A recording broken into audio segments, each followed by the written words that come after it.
Broadcast is now starting. All attendees are in listen-only mode. Good afternoon and welcome to this webinar on behalf of the NHS Sustainability Day campaign. I'm glad you could join us today.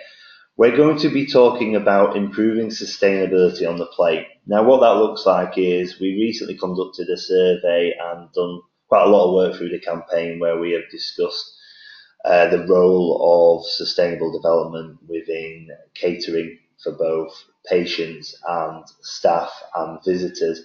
And over the years through the campaign, we've seen great strides in many trusts across the country, improving locally sustainable sourced procurement, working closely with farmers and suppliers to increase health and well-being on the plate, and we've seen significant improvement across the country. However, through our survey and through some of the feedback we've had, there is still some challenges that are being faced when it comes to education, behaviour change, and in some ways funding. So what we've decided to do today on the back of that and to support the ongoing education we have in the campaign is to bring three panellists along and discuss in more detail the work they're doing and how they can support yourselves and organisations moving forward. So our esteemed panel today will be Andy Jones, the former Hospital Caterers Association chair for a good number of years. Andrew has worked a long time to drive change across the NHS and healthcare around health and wellbeing of food, and done some fantastic work and been a great advocate of our campaign. So we welcome Andy today. Our second speaker and panellist is Tony Davison, who's Commercial Manager at Food Services at Marlow Foods. Tony and the team at Quorn have been working to support the campaign over a number of years and are making significant strides in the NHS to discuss the benefits of non-meat based products, but also looking at the work around protein levels and reducing saturated fat on the menu, which is a big need within patient food, and they do some fantastic work across the country. And finally, we have Will Nicholson, who's the CEO of Into Food. Will and Into Food are looking at how they can develop training education to support catering managers and NHS trusts looking to understand how they can make behaviour changes, improve menus, and to take this forward across their trust and to improve patient and staff well-being. So without any further ado, I'm going to introduce the first panellist, who will be Andy Jones. Andy will be giving a 10-minute to 15-minute presentation about some of the work he's done. So I'm going to hand over to Andy now, and he will introduce a little bit more about the work he's done. Anybody who's got any questions he wants to put forward to any of the panel, please feel free to send them to us. There is a little button on there that you can do that. We won't read your name out if you want to stay anonymous, and we'll put them questions. There will be questions at the end that we've got for the panellists, but anyone wants to say anything or put a question forward, please feel free to write that down, and I will put that to the panel. Andy, it's over to you. Thank you, Scott. Thank you for those kind words. Good afternoon, everybody. I hope you're well, and I hope you'll enjoy the next hour or so with everybody else who's presenting. I'll move quickly on because I'm conscious of time, and hopefully, as Scott said, please ask any questions. I think this is what this is about. It's your chance in your webinar to ask questions and be yourself. So onwards we go. Well, I think we now know sustainability is everyone's business. It's not just suppliers, it's not just caterers, it's all of our business. Our consumers nowadays are demanding more and more from us on sustainability. But I think we have to be clear what sustainability actually is and how we can achieve that. So if I just move forward. Current menus. I'm just going to talk about healthcare in specific, the current menus that we offer within the healthcare sector. Seasonal choices. We don't really offer a lot of seasonal choices, and I think that's something that I'm certainly championing going forward. As we enter Brexit, especially supporting the British farmers is going to be more key, but also You know, that's a way of reducing money, but also improving on the sustainability in the local areas. There's some great foods out there that we certainly miss because of the way we develop things. Local and cultural. We really need to make, you know, there has been a call in the past for a national menu within the NHS. I've always sort of shied away and advocated against this. And the reason being, I'm saying, you know, you can have a national menu of certain dishes, but you've also got that local and cultural needs of the communities, and your menus have to be focused around your patient groups and your communities. Vegetarian choices. There is vegetarian choices now on every menus that I've certainly seen, but I think that's widening now into the vegan choices, and there's more demand on us to put wider choices of vegetarian. So instead of having just the one choice on at a meal time, to have 2 or 3 choices. We've now gone to meat-free days in retail. That has become really enough. Meat-free Monday seems to be the favourite that everybody's moving towards. But again, I think we need to widen that band, and I'll come on to that later. There is better choices. I can remember I started my chefing days back in 1980, and the infamous nut roast was probably the staple diet, and that was probably on 5 out of the 7 days, and then you'd probably get a lentil curry or a lentil bake in between those two. But now we've seen a real divergence of vegetarian choices, more in depth, more flavors, more colors, more variety, which can only add to where we want to move to. We're seeing now vegan diets becoming mainstream, something that I certainly championed 4 years ago when I was chair of the Hospital Caterers Association. We sound and understand an understanding to work together with the Vegan Society, and it's not just that we wanted to tick the box, which I'm really anti. It was something that I really believed in, that this was about driving more sustainability through that route as well. Nutritional, that's at the heart of all menus, whether we're retail or patients. That really is at the heart of all we do now. People want to know what they're eating. They want to know what the calories, what the nutritional intake is of the food. We're seeing a rise of superfoods. I don't think in the last 10 years they've really come to the fore, and we're starting to see those on our menus, which is really good. And old favourites are back in vogue. Porridge. I didn't think I'd ever see porridge have a renaissance as it's had in the last 3 years. For the NHS, for patients, we've gone away from this ready bread culture, which is fantastic news, to porridge.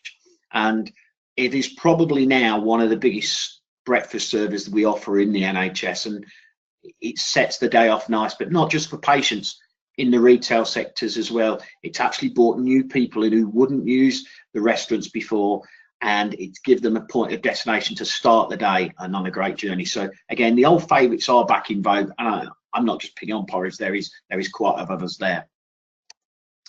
So procurement, they're not suppliers. You're our supplier partners for any suppliers out there, and I can't re-emphasise that enough. We can't do what we do without you, and what we do in healthcare is enhance lives, save people's lives. We care for them, and you're part of that journey. You're part of what you supply us, allows us to do our job and look after people and make them well.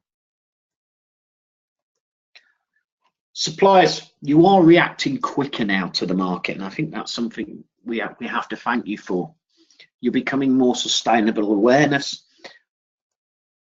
You've got improved provenance, something that I'd like to see grow. I think provenance is something now that a lot of people a lot of our customers and patients are starting asking us about.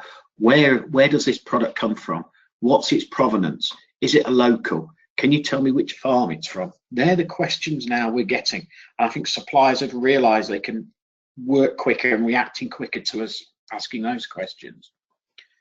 Green issues are now a core lead, whether that's in food or non-food. That is a huge one, and you know, I think that will grow. I've just been to a trade show this week, and you can see the green issue is starting now to come to the fore. It's being driven, and maybe the government applying taxes, levies, whichever way you want to see it, I think that has now driven the green issue to the fore, but we still have to have this cultural change. For me, there is still a block at the top, and until the top gets it right and sends the correct messages out, it's still a little bit blurred. But we are seeing it being now the core lead, certainly in specifications. Focus on governance, Red Tractor, MSC, etc. And I think that is going to even get more and more of a core theme going through. People want to ensure with the horse meat scandal, but also the recent scandal of where, you know, it's common knowledge that certain people were taking meat as an example and changing the country of origin. People are really now focused on that governance side of it. They want to know where the products come from. And I do believe that's something that for supply partners, they really do need to focus on and get that a little bit more better than just putting it's Red Tractor. Again, coming back to the improved provenance. Use of local suppliers. That's certainly something that in the NHS is growing. I think the government buying standards are helping us drive that.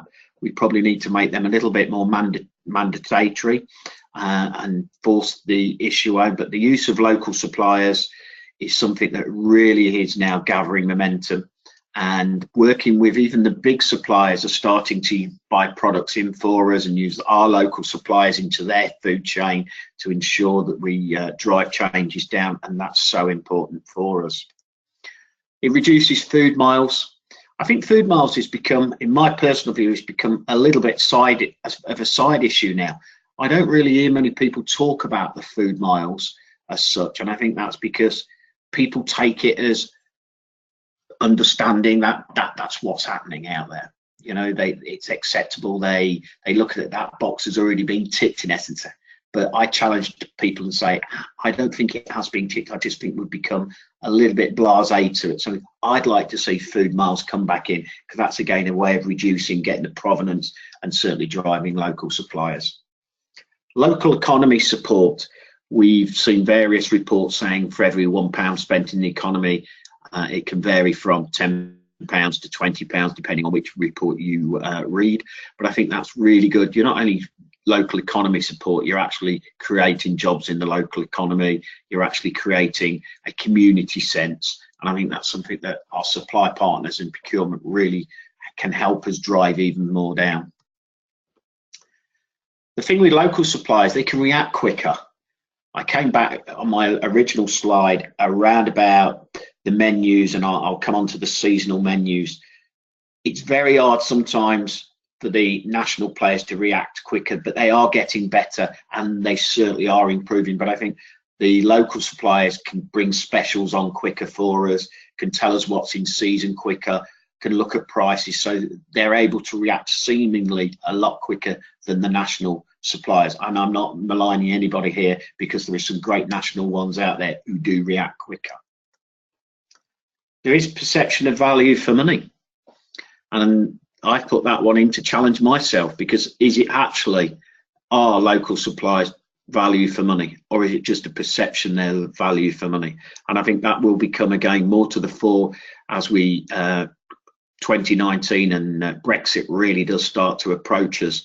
And I'm not even going to touch on Brexit today, because if the government haven't got really a clue what's going to happen, I certainly haven't. I wish I had, else I'd be a rich man by the end of the year. So let me talk about the challenges, the costs and the people. I think this is where, these are the challenges I believe that the NHS is facing, but the whole cost sector environment, the whole catering environment. I don't think there's any change here, but I'm focusing on the NHS. Cost, national versus local. I've talked about this. I think that there is still this, what am I saving if I buy national? Will I save because I get the volumes? Will I save if I get the local? Will the £10, will the 10p extra I pay for the local, could that be saved better nationally? So I think there's some of the challenges that we're facing because of the austerity times. We're now looking maybe to buy the national contracts because the price is lower. Doesn't mean to say that improves on quality. Green, it's still seen as expensive. Now, whether that is a perception, But certainly when people talk about green, there seems to be this 10% added on. Now, I think that needs some clarity around it. I think we need transparency from everybody on what green actually means, and is it really expensive, or is it just a marketeer's ploy of saying I can add some more on and get you more into your bank accounts. I'm not quite sure, but that's certainly an issue that we're facing. It's still seen as expensive, and why that's still seen as expensive, we will still have an issue rolling out the full sustainability plan, and that's again needs addressing from the top. Better clarity and openness. I mean, some of the challenges are where it comes from, where the product. What does good look like? I'm often asked this in my day job, Andy, can you define what good looks like? Can you give us a great model for good? I don't think there is a model currently in the sustainability world and in catering for good. I think we're still needed to be a lot of work around this. I do believe where we're not getting clarity, we need clarity and openness. We need to stop ticking boxes. There is a lot of people out there and a lot of companies who hear something, what the government are trying to do, instantly put their hands up, tick the box, say we're doing that and we'll deliver it. But actually they're not when you look underneath, and that's really clouding the issue, and that's a challenge to us all, because then with them saying they're doing it, it puts the emphasis on everybody else to do it. But when they're truly not doing it and they've just box ticked, the solutions are not there. So that's where we need the clarity and openness. And maybe then we will get to see what good looks like. But I don't think we're there yet, and I think that's one of the challenges, and that can only come from the top. I do believe some of the top echelons, the leaders, need to be more strategically aligned and more strategic, giving us clarity down and cascading that down, because if they start to lead, sustainability and what we want to do will become a lot easier. People, recruitment, sustainable workforce. And I know sometimes, you know, let's not look at it as people talk about, and it really infuriates me when people talk about sustainability as a product. Actually, the biggest sustainable market is your people. They're the people who create our environments that we work into. Without them, we can't do anything. They must be nurtured. But our workforce is shrinking. We're finding recruitment difficult. And again, it's going only to get more difficult. We need to create a sustainable workforce that will have added benefits to us. Training. I think the training element that's facing us is, again, people's understanding of what the green issue is, what sustainability means. So when they're asked, they can actually deliver that. So from a service point of view, when you're in the restaurant or on a ward and somebody asks you a question, what's the provenance of this meat? What's the provenance of this vegetable? Is it local? Is it seasonal? I think we've got to start training our people a little bit better in this sustainability program, making the awareness better of our own people so they understand what it is. I think we've become too blurred. There's too big an area around sustainability. It's become too big a picture, and it's lost its clarity. And when you lose that clarity, that's when people start to struggle to deliver what sustainability truly means. And I don't think, you know, I'm sure if everybody on this webinar now, wrote down what their sustainability, what their definition of sustainability, we'd all come out with something slightly different, and that is worrying. So I think where we're coming to, we need to make more people aware of the training, recruitment, our people. That's one of the biggest challenges we're certainly facing in our sector. And that really concludes my presentation for today. I just wanted to keep it short and on track for you. Thanks very much, Andy. That's great. I think it's a very good presentation, and I think we made some really strong points. So we're going to hand over now to our second presenter, Tony Davison, who's Commercial Manager Food Service at Marwell Foods. And Tony's going to talk a little bit about the work that Quorn do around this, and some of the progress they've made, and some of the barriers and the challenges and achievements, and that will complement what Andy's spoken about in terms of the national picture and the regional picture. So I'm going to hand over now to Tony, who will deliver his presentation. To you then, Tony. Thanks, Scott. Hi, everybody. I'm going to try and give a broad brush of what I see in the food industry and answer the question about what does sustainability look like on the plate for the NHS as far as Quorn's concerned. But I'm going to try and shy away from just doing a Quorn wash of the NHS and suggesting everybody serves Quorn. I'd like to start by thanking Andy for the presentation, and I am going to echo some of what Andy's already said, but as Scott said, hopefully put the meat on the bones, excuse the pun, with a few examples of where we've actually engaged within the NHS. And I'll start by saying there's no shortage of food-related issues in the media on a daily basis now, whether that's health, food safety, as Andy's been talking about there, and food provenance. Increasingly, and this is a bit of a movement over the last sort of year, we're seeing sustainability talked about in the media where food's concerned. Now, 12 months ago, consumers didn't fully understand that the impact of food production, and particularly meat production, had on the planet. And for that reason, we believe that we at Quorn have a message that should be part of the debate, and that's around protein diversity. And as I go through the presentation, I want everybody to be reassured that I am definitely not anti-meat, and hopefully we're not going to be seen as being anti-taste, which is another one of the perceptions out there, and definitely not anti-enjoyment.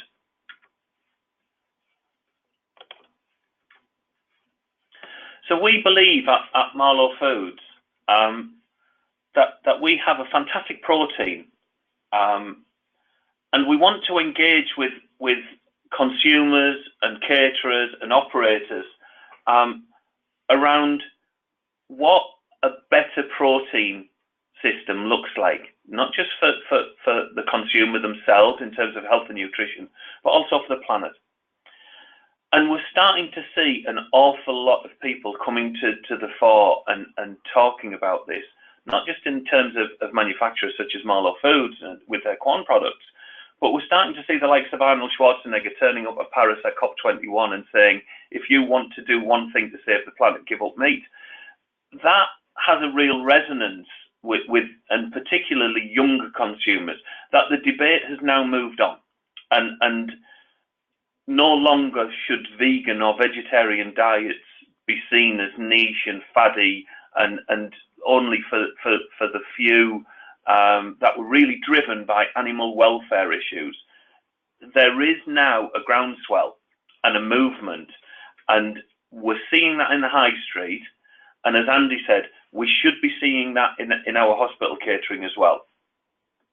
Now, that said, we firmly believe that great tasting everyday food will be at the heart of everything we do. And you can see there's a word on the screen which challenges one of Andy's notes as well: affordable. So if we're going to come out and say you can have this product, but it's going to cost you twice as much, 3 times as much, 4 times as much, then nobody's going to make that switch, because that's not sustainable. So we believe that great tasting everyday affordable food will be at the heart of everything we do. Now, just a little bit about mycoprotein and where that comes from and what Quorn actually is.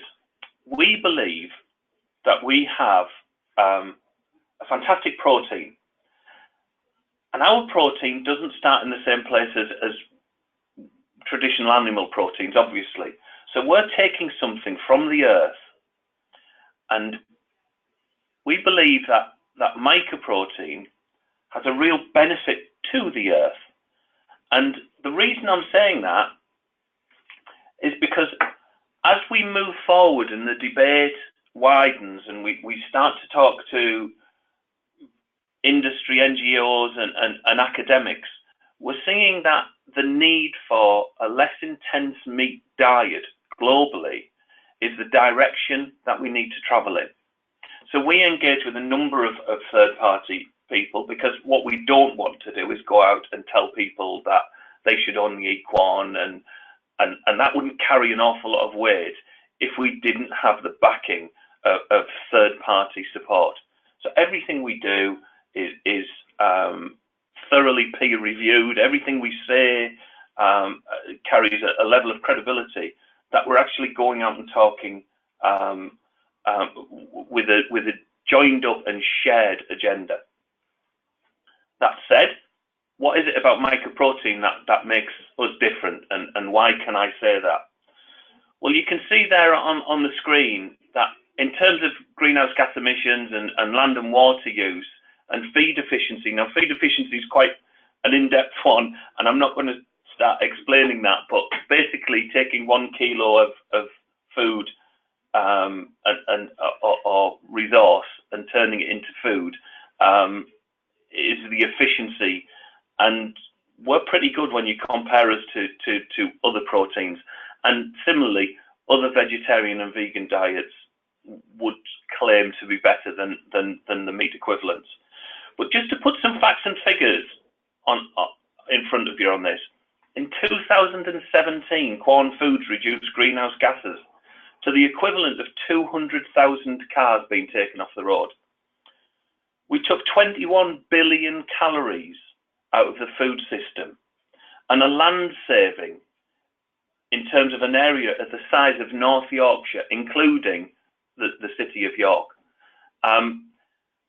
That's a significant contribution from a fairly small vegetarian and vegan manufacturer based in North Yorkshire. So if we can do that, that highlights the impact that reducing, and not removing, but reducing the amount of animal protein on the plate has on sustainability. And that does then raise the question, what do we mean by sustainability? Do we mean saving money and saving money for the NHS, or do we truly believe sustainability is at the heart of what we do and we need to have a different food system? And that's a question that I'm going to pose to the rest of the panelists and anybody that wants to fire a question through to Scott.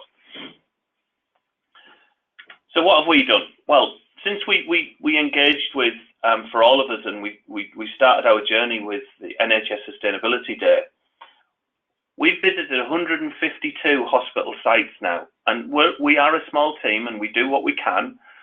But the other part of that slide, we've actually put Quorn in front of 20,000 nurses, doctors, consultants, visitors and patients. That's not an insignificant number. So when you look at what we've been doing over the last 4 years, including this year, 4 events,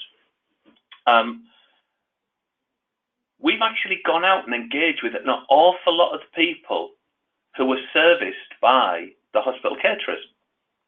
So these are your customers, your staff, and we've got a level of knowledge and understanding and expertise now as to what people actually want to see on their plate. So in 2015, we introduced, as part of our initiative to reduce carbon and calories within the NHS, a sausage swap. And in just 2 hours across 11 sites, 25,000 calories and 100 tons of water were saved. But most importantly, what we discovered was that the people who were going in the canteens and in the concourses of some of the hospitals, they were really open to a meat-reduced diet. We took that, and in 2017, we led with another initiative on Quorn mince, because I firmly believe, and the team firmly believe, the biggest impact we can make is versus possibly one of the lowest grade products that the NHS caterers use is minced beef. And for 4 weeks, we ran an initiative of switching from minced beef to Quorn. This was against a headwind from the caterers saying, our staff won't eat it, our staff like their traditional cottage pie, bolognese, whatever it might be that they were making with mince. And again, we asked the questions of the people that were actually coming into the canteens. 82% of respondents, now these are the doctors, the nurses, the consultants, the visitors, the admin staff within the hospitals, 82% said that they wanted that switch to be a permanent one. So again, we took that message back and talked to the catering managers, and they said, no, it won't work. And I'll come on to why that might be in a second. But the blocker here was the people in the kitchens, not the people in the canteens eating the food. So again, not to be perturbed, we ploughed on, and we started producing recipe information, recipe inspiration as much as information, and started a whole breakfast solutions initiative around 400 calories. And one of the great things about Quorn now is you can get really wholesome, fulfilling breakfasts with no meat in there, which obviously, apart from an egg, and if you're a vegan you can't have the egg, you'd struggle to do. And as much as I enjoy my porridge every day, Andy, there's still a lot of people out there that get sick of eating porridge every day. So we believe that we've got a point of difference to offer caterers when it comes to breakfast. And we led with this initiative. And again, we've got a few sites in a few trusts that have taken the initiative forward. But the team didn't just rest on breakfast and didn't just make Quorn about breakfast.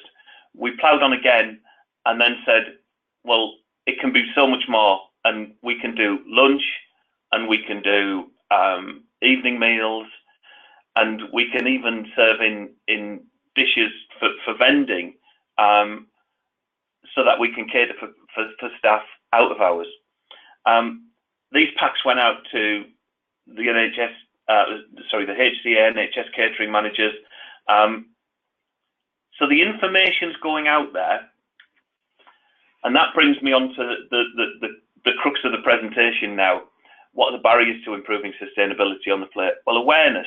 And what I mean by awareness, I actually mean awareness of the issues, because I don't fully believe that the issues around truly sustainable food systems are understood. And I know that Will's going to come on to that in a second. Perception. Perception of what a plant-based or a protein-diverse menu looks like.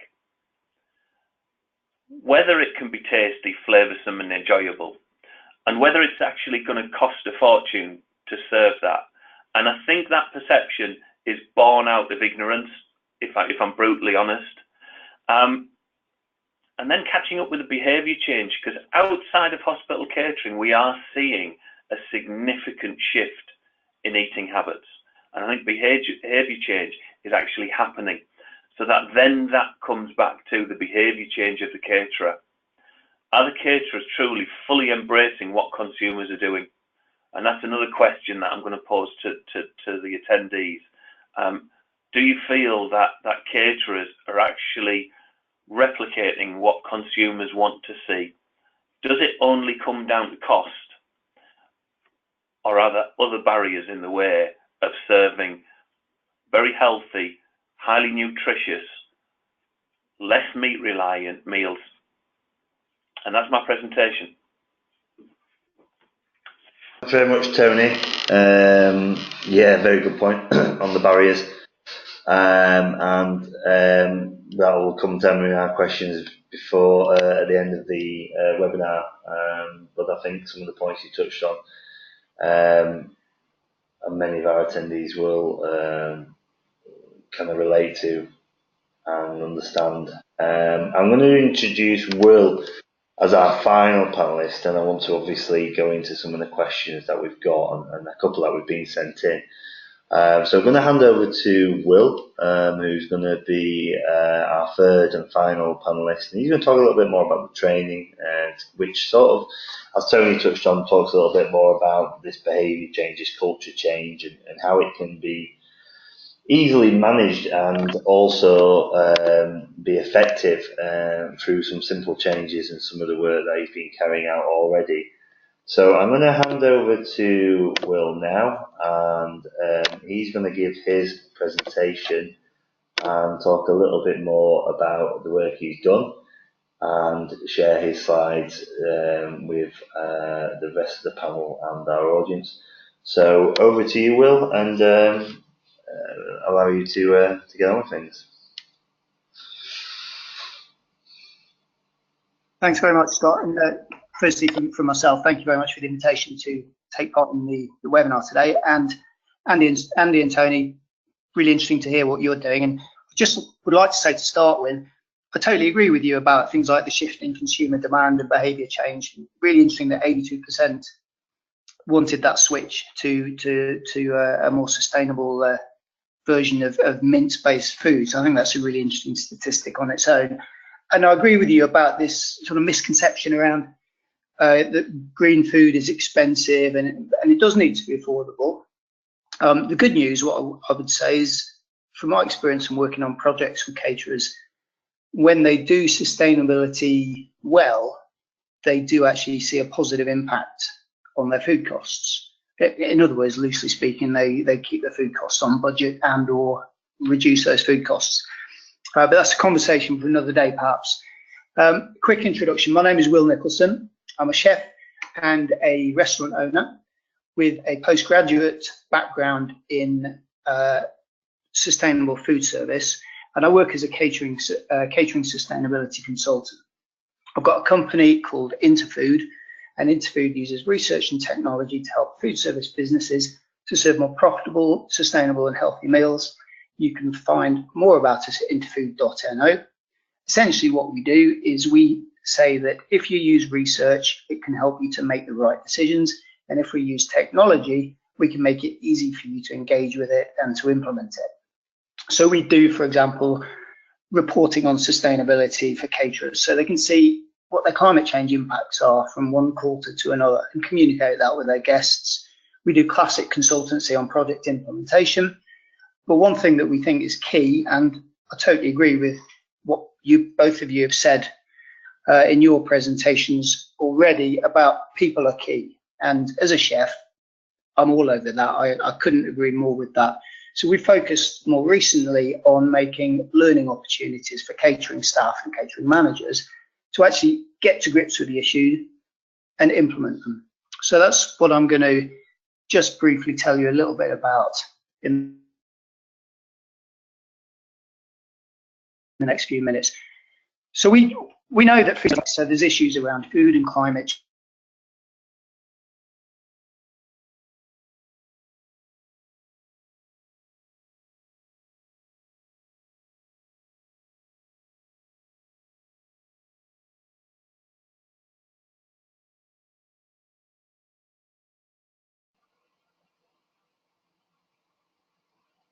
change, there's issues around deforestation. We need to produce better and we need to consume better. So has my connection lost? Yeah, well, you're all that now, Will. It did go a little bit funny there. A few slides jumped across on your connection. I know you're coming in from outside the UK, but yeah, we can hear you now. It just dropped a little bit there, but carry on. Righto. You didn't miss the best bit. That's the good news. Really, what I was saying is we need to produce better and consume better. So the key question is, as caterers, how do we serve food that helps people to consume better? And I've done dozens of training courses and loads of projects where we've implemented sustainable food concepts. And what I realized was actually, if we put this on an online learning platform, we can really help people in a way that's cost effective for them.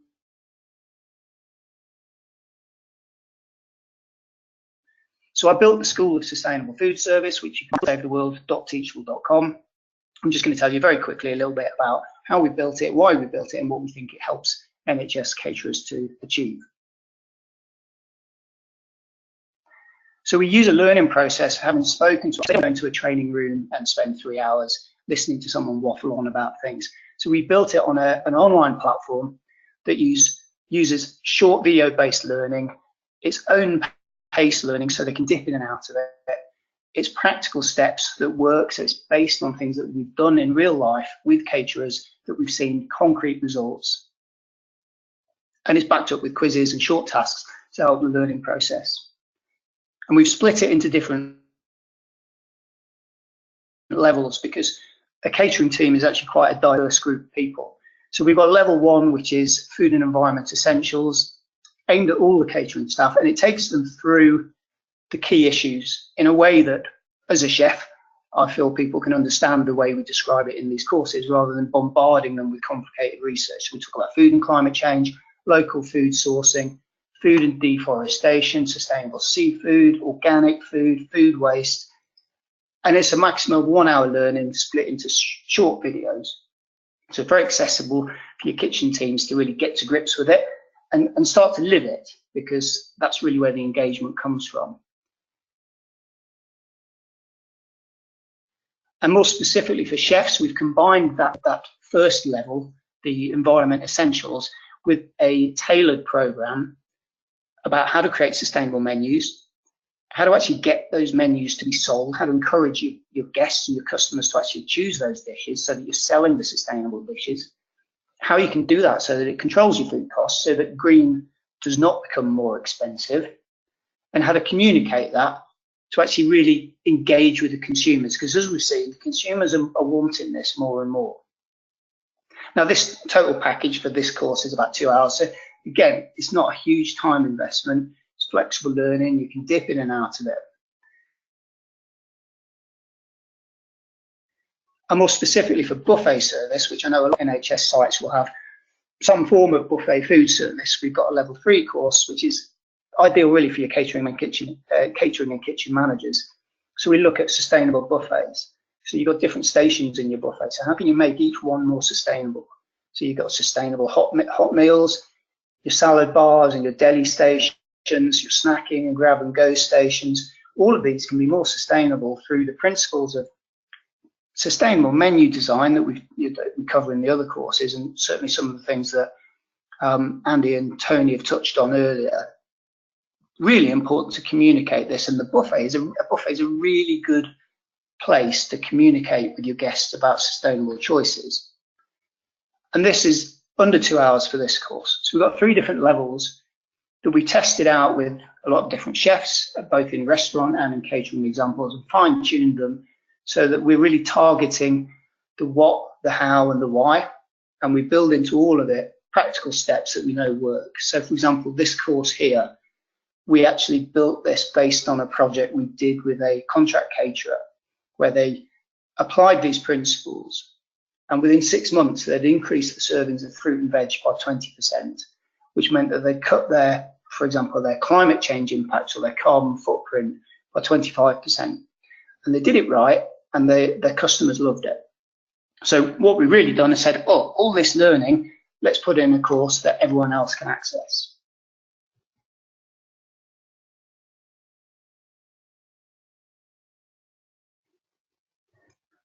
So we tested out with executive chefs and catering managers that work in different places, hotels, restaurants, and more buffet style food service. So we tailored it to help people in different scenarios.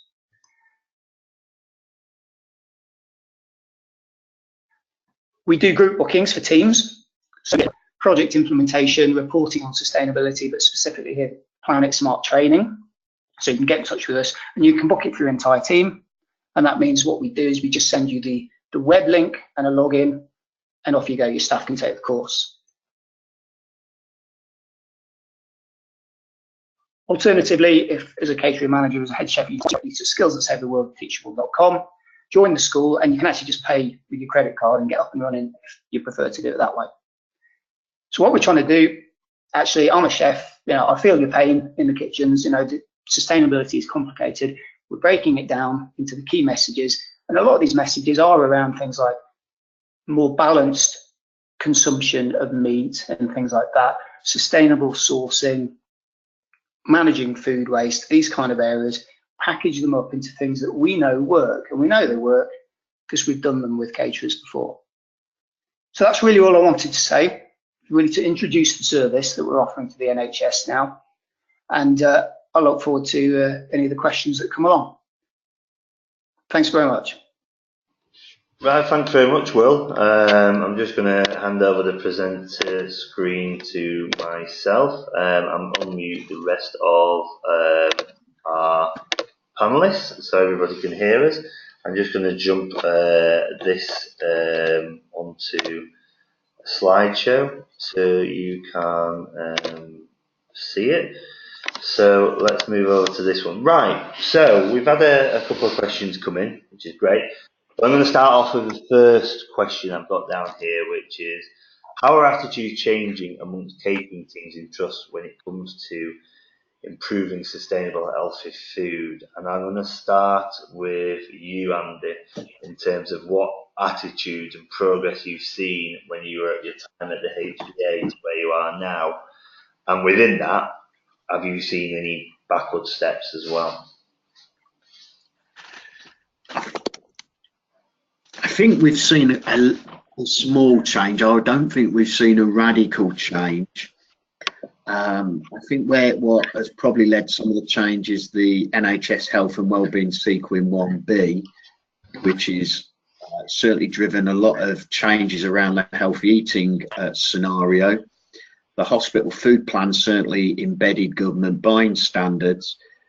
But if I'm honest with you, I've seen no radical differences out there. I've seen minor changes. I think what I am seeing more of, and again, this is where, coming back to what Tony was saying about we can't do this, we haven't got that. I think some of it is down about training, but I also think some of it is about who's actually leading who here. I think some of the caterers are a little bit concerned about making the change, whether it'll impact on their bottom lines.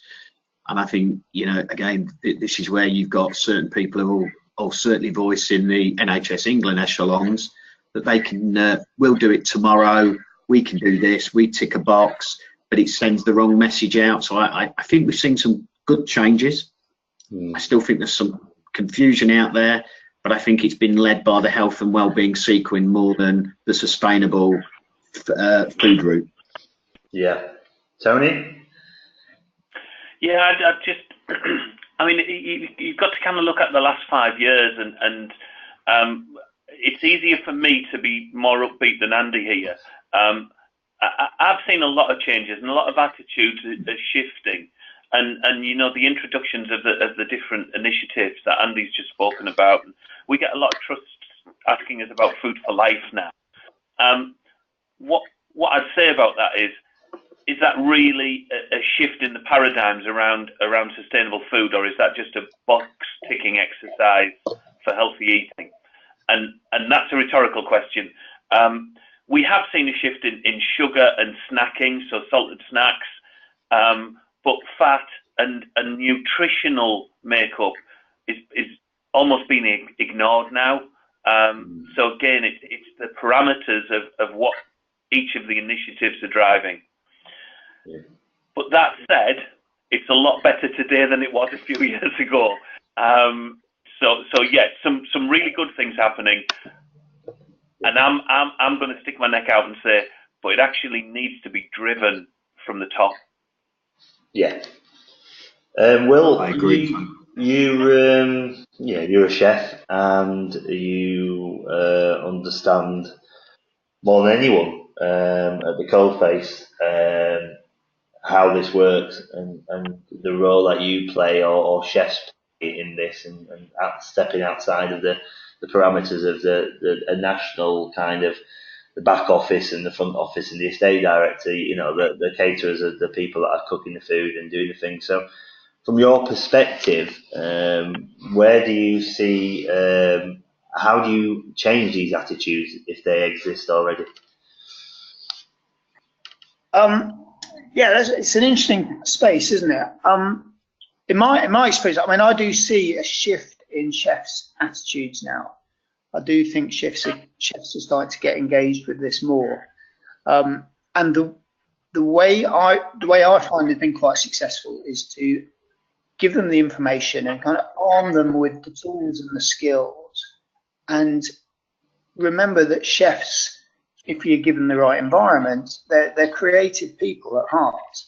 So let them run with it. Let them be creative around this. And actually, when when I've been involved in sort of hands-on training with chefs, where we've tried to create more plant-based meals, not entirely vegetarian, but more plant-based meals, letting them be creative and seeing how they can make it a fantastic dish has really brought out that part of chefs that you want to be bringing out. And I think that's a real area. It's about ownership and engagement and stuff like that. And I think there's a real powerful opportunity there within catering in the NHS. Yeah. I mean, from my perspective, from running the campaign to 2013 now, I think when we started the campaign in 2013, we were immediately hit by people reducing carbon and people tackling light switches on and all this kind of stuff. So from our perspective, the progression around the argument or the national discussion around food has significantly improved. That's been partly down to a number of things. I think Andy touched on the sequin-led area, some of the frameworks and the HA and others bringing it to the forefront as an argument. I do think for many years the lobbying that was done to improve patient food and it was done across the broadsheets and in the public domain has paid off in the sense that people take it more seriously.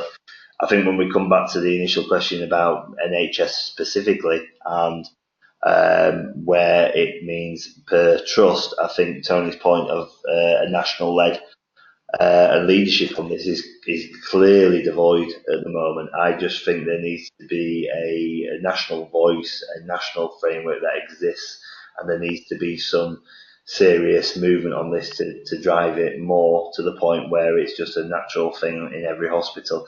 If it comes down to cost, we need to be looking at the health economics at a wider scale to understand why we have created an NHS system which is there to cure when we should be creating a system which is to prevent. And I think that's what's nationally lacking. And I do think that NHS improvement, NHS England needs to get the fingers out a bit more to do something about it. And hopefully we'll see something soon. Touching on to one of the questions we had sent in by one of the members of the audience today is it's quite good actually, and one that I'm very pleased has been brought up because it's not something I would have come up with myself. And that is, what percentage of NHS food purchases are imported, and what are the plans to reduce and bring back into the UK when we're supplying and purchasing food? And Andy, I think probably a question to yourself. You know, is there any statistics around purchasing food within this country compared to what we're bringing in, and will Brexit make a difference to that? My answer to the first part of it is I've not seen any statistics of late of what it is, and I think that's an interesting thing, that may be something that as the Hospital Caterers Association could run a question on. You know, what are you actually buying in this UK base and not imported? And I actually wonder whether the suppliers could actually answer that help us get that answer as well. I mean, that is a difficult one at this stage, and I haven't got the answer. And to be fair, NHSI, NHS Supply Chain, and NHS England, or all the NHSs around the four nations wouldn't have the answer to that. Yeah. Do I believe, are there plans to reduce this? Yes, there certainly is. There's the government buying standards, but also the DEFRA have now set up a sustainable task force looking at public sector procurement, which I have the privilege of being part of. And I think one of the other ones is bring back into the UK. Absolutely. I think Brexit is going to drive us to buy. Well, it all depends on what the trade deals are. And as again, we haven't got a crystal ball to do that. But I do believe what Brexit will do is an emphasis back on buy British, because I think we'll be able to, obviously we'll be allowed to say that now. I do think there'll be more emphasis on that. And I think it'll be driven by cost, because I think suppliers and ourselves will look at it that it's more cost effective to buy seasonal, and it's more cost effective to buy British at that point in stage, because we'll become more competitive, I believe, hopefully. Yeah, well, I agree. I mean, I think whatever the case may be, come March next year with Brexit talks and the plans that getting put in place, you would hedge your bets to say that something like that would be quite a big priority. Is any of the other panel got anything? I don't want to dwell too long on the question because we've got a few more, but is there anyone else who's got an opinion on that at this point? I'll jump in quickly, Scott, and just with some stats. I mean, we hear that 42% of our food that we consume in the UK is actually imported. Yeah. I'd question those figures a little bit, and certainly from the NHS. And I'm going to stick my neck out now, with the quality of some of the ingredients that the NHS buys, it would probably lead to that being a much bigger percentage. And then what is UK produced and what is UK sourced can quite often be different. So we need some real clarity and openness about food manufacture and food supply in the UK before we start tasking the NHS with buying locally, because there's an awful lot of misleading and ambiguous data out there to suggest that we are actually already buying UK grown and UK sourced foods. Yeah. Mm-hmm. Will, anything to put into that? I mean, all I would say is, given the caveat that I can't give any promises on what Brexit's going to end up looking like, or no more than anyone else anyway. From a purely sort of sustainable procurement basis, there are pros and cons of buying locally, and I think we're going to just see how the market comes out in the wash from Brexit. But I think principles will remain roughly the same. That, for example, don't go buying fresh berries in January from other countries, because they'll have almost certainly been air freighted in, so they're going to have a big impact. However, buying root vegetables from Northern Europe is not, from a climate change perspective, is not going to have that much of a difference to buying root vegetables from Northern Britain and having them served in the Midlands in Britain, for example. But I think Brexit is going to bring into focus this idea of supporting your local farmers. When I say local, I mean, I don't mean you have to buy them from 50 miles away, but more on a regional basis. And I think we need to take advantage of that and get away from having cherry tomatoes and cucumber on every salad 12 months of the year, but looking at having roasted root vegetables and things like that in your salad during the winter, for example. So there's, you have to see the opportunities behind it as much as the confusion that Brexit might or may not bring in. Yeah. Okay. I've got 3 questions left here, so I might just skirt over a couple of them. But one of them I want to jump to straight away is, I'm going to go to the second to last one that we've got about the education and training, really, because I do think that's quite an important thing we've touched on, and all panelists have mentioned it. Do you think there is enough education around how it can be done to make a plate sustainable? Or do you think there's more education around the health and safety aspect of catering and food, from washing and cleaning and hands and stuff? Do you think we've driven that culture that is more of a priority when it comes to the learning part of what we can do? And is there anything missing? I know the Hospital Catering Association and Andy, your work over the years to promote this and to change that, and I'm sure there's stuff I've not been aware of in terms of guidance that's out there, but is that something that's distinctively lacking around education? And a little bit further to that, which we just touched on before, is there a real lack of data that exists effectively? Why should we still be making an understanding that we don't know how much percentage is imported or what's real? And recent headlines we've seen in the news about actually relabeled and branded meat that isn't actually from the UK. So what more needs to be done around that, or is there something that's taking place that you can inform us about that's going to change that? I'll start with yourself again, Andy. I'm sorry to pick on you, but you might probably be a place for this. Yeah, I think for me, training is a key issue here, and I just don't think craft training. It's an educational training that's needed, but I think we've all said it needs to come from the top. That change needs to come from the top, so we have clarity of what we've got to try and because it's training our people to understand actually what the definition of sustainability is. And it's not just about, you know, the wrapping that the products come in. It's about how we cook, what we cook, when we cook, how seasonal. And I think, you know, we need the colleges to do more work with us around that. We need a clear standards from the top. I do believe the Hospital Coach Association are in the prime location to use that. But I also think, you know, with my PS 100 hat on, I think we also need to look at our other cost sector colleagues in other associations and learn from what they're doing. We hear this thing out in the sector called on trend. Now, you know, we need that word being bandied around more in the cost sector. I've got this relationship with TUCO, the university sectors. They're doing great things on sustainability now. They could actually come in and train people in the education sector, people in the healthcare sector on the great stuff they're doing. And, you know, learning from what Will's doing, why can't we tap into that? But I think we need some clear guidance and a culture change. If we're going to make change happen, you have to change the culture. And I think that culture needs to change at the top, starting with NHS England, starting with DEFRA, the Department of Health. We see so many different stats bombarded at us.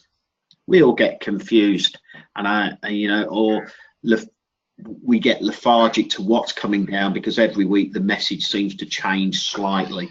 And how can we train and educate people if we don't know where the level playing field comes from? So I'm sorry if I'm sounding negative, but I think we're doing great things. There is absolutely fantastic things being done. And over 5 years, I've seen a sea change, but that sea change has to get better now. And we have to do that. And that's only by training. And I don't think there's enough training out there. Okay, I'm going to jump to you, Will, as the training person, and say, obviously, I very doubt you're going to say it's not important. However, what I wanted to ask is, you know, what can training do, and how effective have you seen it to be, with some examples from what you've done?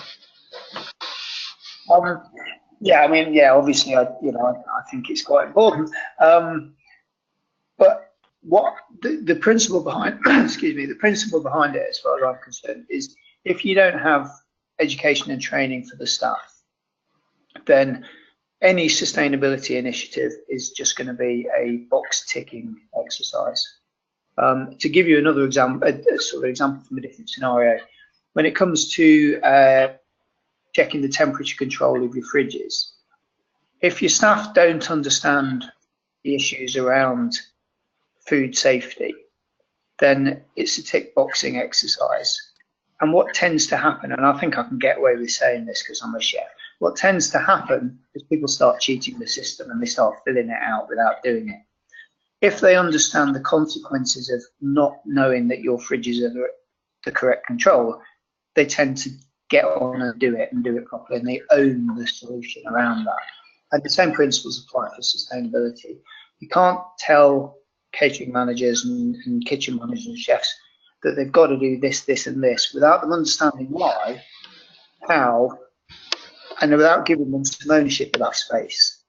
And to be honest, I see it as a really integral part to this. You know, I've done projects where we've been more orientated around the data, so we've given reporting to caterers on all of their menus. Every single menu we've carbon footprinted so they can see which menus are more climate smart than others and so on. And we've benchmarked all of their procurement and such.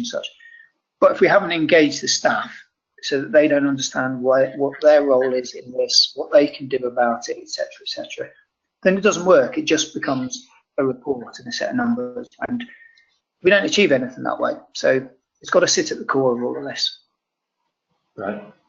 Okay. I'm going to go on to the last question now to all of you, and then wrap up the webinar.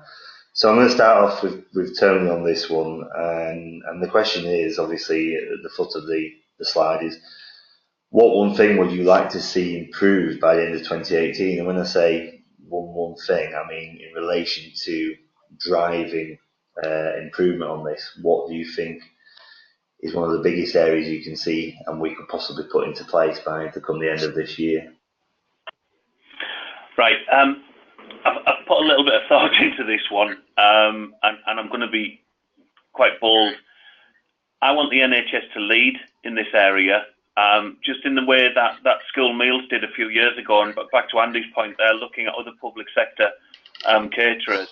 I think the NHS can lead the way in salt, calorie, fat reduction, increasing fibre intake on all on-site catering. That includes retail. I don't see why people should be allowed to work their socks off in the kitchen to try and improve the health and nutrition of food, to then allow NHS staff to walk into the concourses of the hospitals and buy what is, there's no other way to describe it, unhealthy snack food. Mhm. And I think the NHS needs to get their act in order in terms of how they control those contracts to some of those big companies. That's not to say those companies can't be there, but nobody needs to drink a hot chocolate in a hospital with 1,100 calories in it. Mm. And that sea change needs to happen, and it needs to happen quickly. Mm. And the NHS can do that, and they can lead society on this. Mm. No, I agree. No, I think it's a good point, and I think in a sense it touches a little bit on about when we bought the smoking ban, and in a way what will happen with the plastic bags. To be honest with you, the reason why we've got a reduction in plastic bags now is because they are what they are. The reason why we've got smoking is because we called for an all-out ban. I do think we've got a serious issue in this country for actually being able to make a decision without having to consult everybody for a 12-month period. And that's half the problem. It's just about leadership and about getting things done. If you can't actually preach that yourself, how can you expect others to follow? Andy, your one big thing you'd like to see, and I'm sure you've got quite a lot given the work you do quite closely. But what's the one thing is on your mind that you think could be a real big change? Yeah, I do agree with everything Tony said there, and I'm on record for getting in trouble when I criticise Burger King for being in the NHS. So I will try to steer clear of that. But just one point there, we see Greggs, we're seeing Subways in the NHS, and I said to them the other week is you're ticking the health and wellbeing sequin box, but people still come in for your sausage roll and your foot-long sub. So stop selling them then. And they looked at me like I was some sort of demon. But I think coming back to what I'd like to see is, for me, I think I'd like to see NHS England and all the NHSs having a catering lead employed by them who understands what the caterers need, understand what the education piece is required, and embed them in and let them lead the change. For me, that would be one of the biggest advocates for 2018. And just to leave you on this note, that there's more people enter the NHS on a daily basis, staff, visitors, patients, than there is enter Tesco. So we've got the biggest part to play in the health of the nation, and I think we should be leading by example. Yeah, certainly agree. Will, your point? What you like? Yeah, I mean, I'm not going to disagree with anything that Andy and Tony have said. And for me, yeah, the clue is in the name, isn't it? The National Health Service. And there's increasing awareness of the overlap between diets that are kind to the planet and diets that are kind to your body. And there's this massive opportunity there to serve food that is sustainable and healthy. And I work with quite a lot of research groups. How do you identify this stuff and all of that sort of complexity? And I think the one thing would be leadership, that this is an opportunity for healthy and sustainable food service in the NHS. And without some clear, like you say, some clear steps from above, then it's hard for people to engage with it. Yeah. I mean, just to sort of bring the webinar to a close, my point would be exactly the same as all three of you. I think it's something which will not happen unless we get an overall voice which signifies some kind of change. Andy just said there before, whether it's NHSI, NHS England, NHS, whoever the NHS is, I think you probably answered part of the reason there. Who is it? What is it? Where is it? And how many of them need to exist to keep doing it? Are NHS improvement under Fiona Daly and Simon Corbyn leading this agenda for sustainability? Who's making this decision? Is it PHE? Are they advising? Who's the advocate? Who's the person doing it? I think there needs to be that kind of shift. I personally, and I'm putting my neck on the line here, welcome Brexit next year for one reason and one reason only. We might need or might start to see an actual overview of where we're going to go and what we're going to do, because we might have to do that now. And if that prompts anything, and that means changing the behaviour, changing the decision process that we've got, that has got to be a positive, because things such as food on the plate, any of the other key areas, transport, travel, air pollution, we finally might start to see some decisions being made. I think that was what was clearly lacking, is decisions. And I feel that, as we've touched on before, the NHS needs to get its own house in order, and NHS trusts need to start putting their neck on the line and taking some leadership. If we are going to put Greggs and Subways into the things, why can't we control what they put out in that trust? Why is it down to Greggs and Subway to control that? And if we're going to start living their life where they get to make them decisions, then unfortunately I can't see a positive end to any of it. So it's about taking control, and it's about taking some leadership at the top. Fortunately, with yourselves and a number of other trusts out there that we work with and we hear from, there are some great examples of positive leadership and work from Mid-Essex, Birmingham and Sandwell, and others who've been doing stuff, and the guys up in Lancashire and Preston who've been working to grow their own food in the garden, work with people to rehabilitate them, bringing people, young offenders, etc. to it. So there's some fantastic work across the country, but there is a distinct lack of leadership. I just want to say thank you to our panellists today, to Tony Davison, Will Nicholson, Andy Jones, for your time. For those people that have come online to listen today, we will also have the webinar downloaded and available on the website and shared to our newsletter subscribers next week. So all that's left to do is say thank you to the panel, and enjoy the rest of the week and your weekend. Thank you very much. Cheers, guys. Thank you. Cheers. Thank you. Very much. Bye. Thanks, Pat.